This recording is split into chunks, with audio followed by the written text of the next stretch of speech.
What's up everyone, TerraQuake here, and welcome back to the Pokemon Platinum walkthrough. Last time we checked out Hearthome City and defeated the third gym leader Fantina, so a very productive part 17. And that is really all there is to do here in Hearthome City. Now if you're wondering what this fisherman's doing here, he kind of looks, I don't know, just a little out of place. He's standing in the middle of the city. I'm pretty sure he just takes you to the contest hall if you can't find where it is. But we don't need to do that. We did that in the last video. Now, I believe in Diamond and Pearl, this hiker would give you a Happiny egg. Unfortunately, here in Pokemon Platinum, that is not the case. To be fair, though, we did get the Togepi egg back in Eternicity. Now, before heading into this gate, make sure your Pokemon are healed up because it is Barry, and he wants to rematch us for the, I guess, second time. This is the third rival battle in total, though. So yeah, just make sure you don't come straight from the gym towards Route 209 because Barry is waiting for you and his team is a lot different than the first time we fought him. So he's going to begin with a level 25 Staravia, and this is a perfect time to actually switch out into Nosepass because he's level 22. I think he can handle a level 25 Staravia because Staravia only knows Double Team, Quick Attack, Wing Attack, and Endeavor, so he can't really hit us too hard.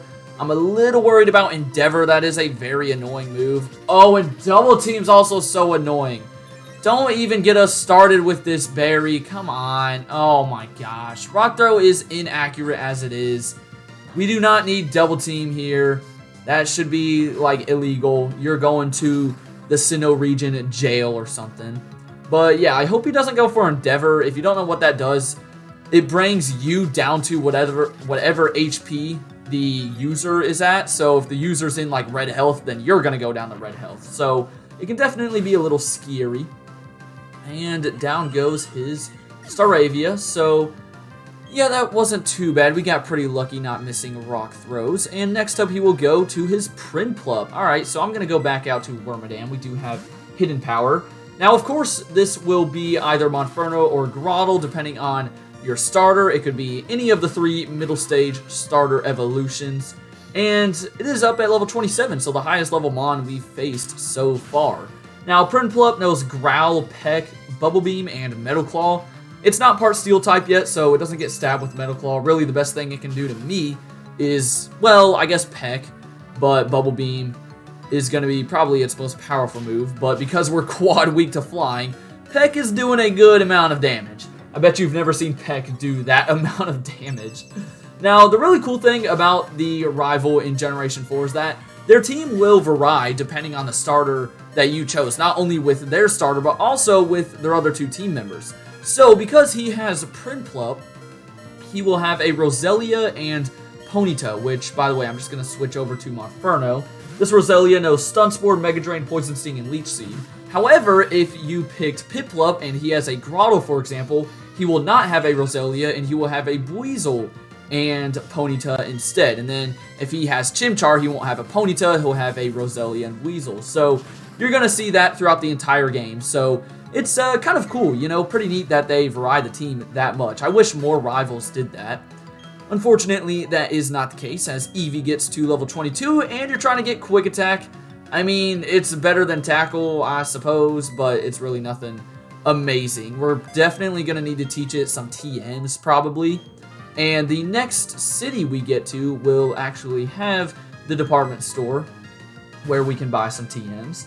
Anyways, his last mon for me is going to be Ponyta. This thing knows Tackle, Ember, Growl, and Tail Whip. Really just a very basic moveset. I feel like that's what our Charmander had at like level 8. So, nothing too crazy. And 2 water guns should do the trick. And that'll be it for Barry, our rival. We won't have to worry about him again until, I think, before we take on the 5th gym or something like that. So that is pretty nice. And to be fair, there was like a very large gap in between, you know, when we fought him in Jubilife and all the way to here. Let's go ahead and finish you off with a return just to switch it up a bit. But yeah, now that we have Barry out of the way, we can move on to Route 209, or as I like to call it, the baby route, because by the end of this route, you will get sick and tired of seeing baby Pokemon. There are plenty of breeders on this route, and they have teams of like 4 and 5, and they love to use baby Pokemon. So it just sort of gets on your nerves. I'm going to be cutting out some of the longer battles because Route 209 is a little lengthy as well. Alright, I think I'll just heal up Benny in a second. Real quickly, though, we're gonna give the EXP share right back to Nosepass. Hopefully, by the time we get through Salacion Town and, like, the Lost Tower, then they'll be caught up with the team. Because, we may or may not be getting our final team member relatively soon in the game. So, yeah, I talked about it in the last episode. Usually, I don't have my 6th team member until maybe, like, 6th, 7th, or 8th gym, but nah, here in the Pokemon Platinum walkthrough, we're getting our team members early, baby. Alright, if we work our way around this grass, wild battle. But, yeah, the item up here, I believe, is going to be a Great Ball. Let's see if I am right about that. Oh, gosh, we can't even run away from a Bibarel. Are you kidding me? Come on, Benny. I didn't know you were this slow. You're 6 levels above, too, dude. No, and rollout super effective. We're literally about to go right back down to red health. Wormadam, run away. Its rollout is building. Run. Thank you. Oh my gosh. Okay, so let's pick up the Great Ball here. Now, if you're looking for new wild Pokemon to get, of course you can get Bibarel, as you saw there. However, you can also get Chansey, and you can also get, I believe, let's see, Duskull. And I think that's about it. I'm pretty sure Ralts and Roselia you could find earlier. I thought there was a bit more. Anyways, right here you can get a good rod from this fisherman. He's just nice like that and gives it to you. So you can start finding things other than Magikarp by fishing, which is very convenient. And let's go take on the first trainer.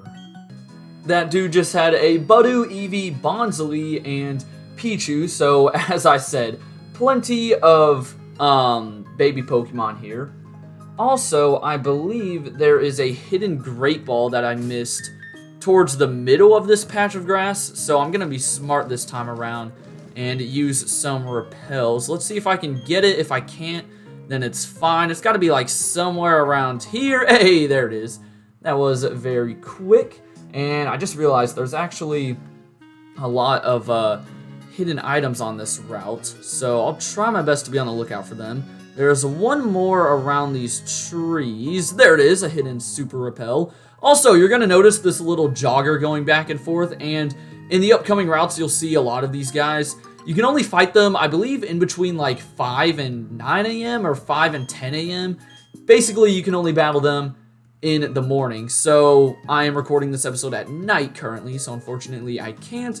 But that's okay, we're going to head straight into a double battle here. And this is, I don't know, one of the few double battles that we've done so far on the playthrough. But let's just take on this little twin duo who, of course, have more baby mons. Again, you're just going to get sick and tired of them by the end of this route. I am not joking. Also, I know Wormadam's weak, but he's also very close to leveling up, so I just want to get him there. And then we'll probably put Monferno back up front. We do have some good counters for these mons, though, but I bet you they're both going to live with a Sliver. Oh, no, Mon Jr. died. Okay. Yeah, Bonsly's a bit more bulky. I will admit, it is pretty cool that they added, you know, baby evolutions for, like... Oh, jeez, are we going to die right before we level up? Oh, come on. I was so close. You've got to be joking. That is so annoying. Alright, I'm sorry, Wormadam. Sort of forgot this thing was a rock type, you know? As I was saying, it is cool that they added baby evolutions to a lot of Pokemon, like Sudowoodo, you know, he could have used one, Mr. Mime as well. There's just a lot of mons that I think it makes them, you know, a bit cooler now that they have baby evolutions. Let me go ahead and head across this bridge and we can grab a Hyper Potion here. And is that a Pikachu standing on that bridge? Is there just a random Pikachu? Is this a static encounter that we can get? No, it's a freaking kid dressed up as a Pikachu. So, yeah, don't think you can get a free Pikachu here. It's Pokekid Danielle with, who guessed it, a Pichu. Oh my gosh, I would have never figured it out. I will say we are about halfway through Route 209 already, which is pretty nice. Now, also located here on Route 209 is the Lost Tower.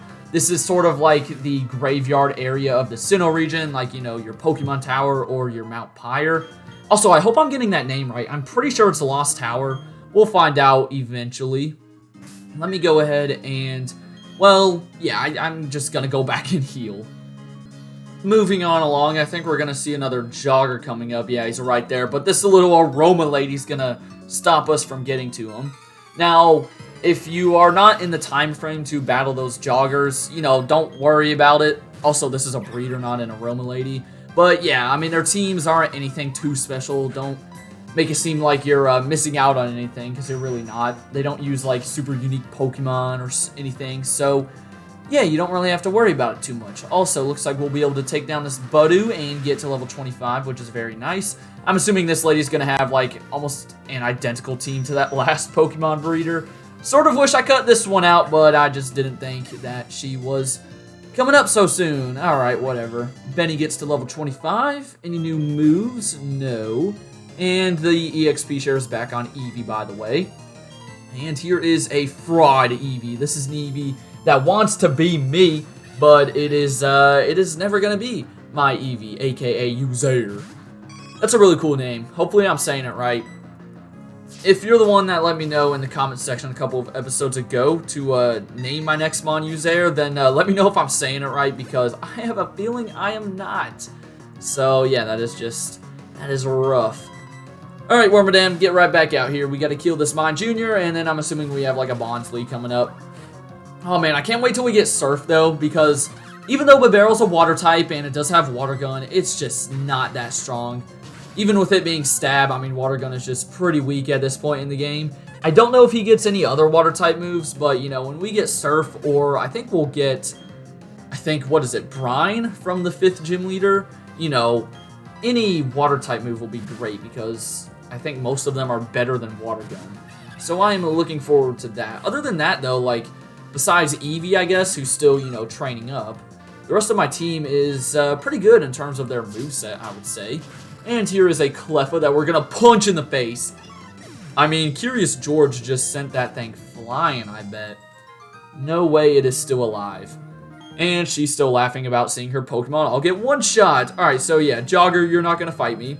Now, right over here is the Hollowed Tower. Now, if you got the Odd Keystone back in, what was it, Route 208 from that really weird black belt, then you can put it in there, and that is one step to getting Spiritomb. Also, right down here is an Ether, and if we look to the sort of southwest of this honey tree, there is a hidden Revive.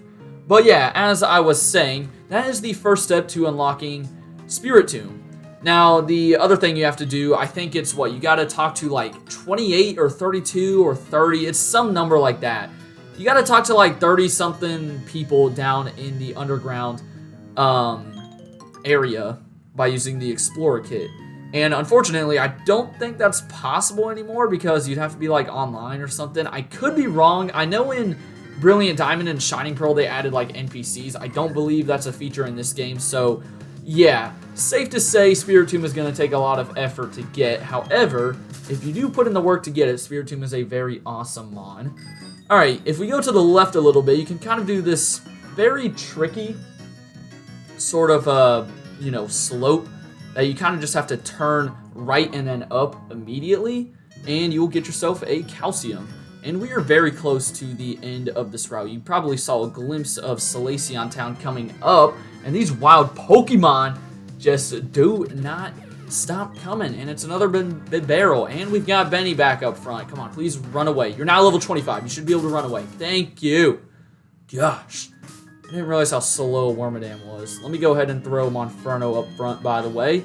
And yeah, look how close Nosepass and Eevee are to being caught up with the team. I think they'll be good to go. Let's go ahead and take on a Cowgirl right here. I guess we're getting into, like, I don't know, sort of the Midwestern part of the Sinnoh region, because you're going to see a lot of, like, cowboys and farmers over here. You know, who knows what they're doing.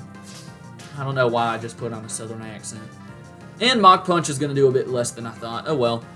George will level up in this battle nonetheless. And then I think we just have one double battle left. I know there's one more hidden item we can get in one of these little pits, or whatever you want to call them. These little ditches with the mudslides. So, let me see if I can find that. It might be in the other one, which if that's the case, then I'm not going to go looking for it, because I don't want to go back through the grass, because I'm too lazy. And you're trying to get Feint. Feint is, I think, what, a dark type move? And it only works if the Pokemon went for, like, Protect or detect or something like that. So, you know, you can only use it in like very specific situations. In my opinion, it is not worth teaching it to Monferno. All right, Bucky, get back out up front. And I believe it's this rock that has, yeah, the hidden Stardust. So, if we quickly go to the right, though, after going up this slope. No, I went in the grass. Oh, good, we got out. Yeah, that guy doesn't really have anything to say. But if you have Cut, which I do still have it on Budu, who's just been chilling in the back of my team, you can get yourself TM47 Steel Wing, a pretty solid Steel-type move that a lot of flying types can learn, which is, of course, some very nice type coverage. And it is time for the final battle in this route. Another double battle with the young couple Tai and Sue. Look at them so happy. While we're just here, a 10-year-old adventurer on our own. But we're going to prove them what's up, you know. I don't know why I said prove them. I was going to say prove them wrong, but like, what are we proving wrong? Alright, anyways, let me go ahead and hidden power the Buizel. And, oh, you have Sonic Boom. Yeah, Buizel is very fast. Luckily, you know, 20 HP is not that much at this stage in the game. And Baneri gets Jump Kick. Yeah, I'm pretty sure Baneri and Lopunny, they both get like Jump Kick and High Jump Kick. Not really sure why, they're normal types. But, you know, interesting, I guess. I'm pretty sure they can get some cool moves as they level up. Eevee got to level 23 there. That's a good way to end off today's episode. I'm assuming this hidden power will OHKO the Buizel. Oh, yeah. So, yeah, that will do it. Next time, I think what I'm going to do is check out Solaceon Town as well as the Solaceon Ruins, because I'm actually not going to go into the Lost Tower just yet, because there's an item in the Solaceon Ruins that will make going through the Lost Tower a lot easier. Some of you might already know what it is. Some of you will have to wait until the next episode, which will be dropping tomorrow. For now, though, have a great rest of your day, and until next time, deuces!